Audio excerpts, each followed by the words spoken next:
కృష్ణా జిల్లా పామరులో ఆర్టీసీ బస్సుకు త్రుటిలో ప్రమాదం తప్పింది. విజయవాడ కాళేశ్వరరావు మార్కెట్ నుంచి గుడ్లవల్లేరు వెళ్తున్న ఆర్టీసీ బస్సులో ఇంజిన్ నుంచి భారీగా పొగ వచ్చి మంటలు వ్యాపించాయి.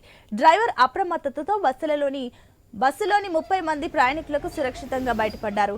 ఇంజిన్ వద్ద వైరింగ్ షార్ట్ సర్క్యూట్ కావడంతో ప్రమాదం జరిగింది.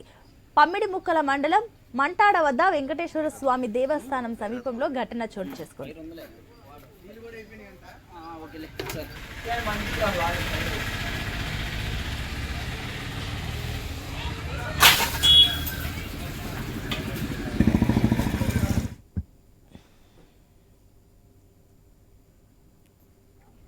కాళేశ్వరం మార్కెట్ బయలుదేరి వస్తూ ఉన్నాగా మంటాడ స్వామి గుడి కాడ గుడి ఉతల వైద్యుడి శాఖకి పొగ వచ్చింది. దాన్ని గమనించి ప్యాసింజర్ కెమెరా దించి ఆ వైరింగ్ నీళ్ళు కొట్టి ఆపినాం.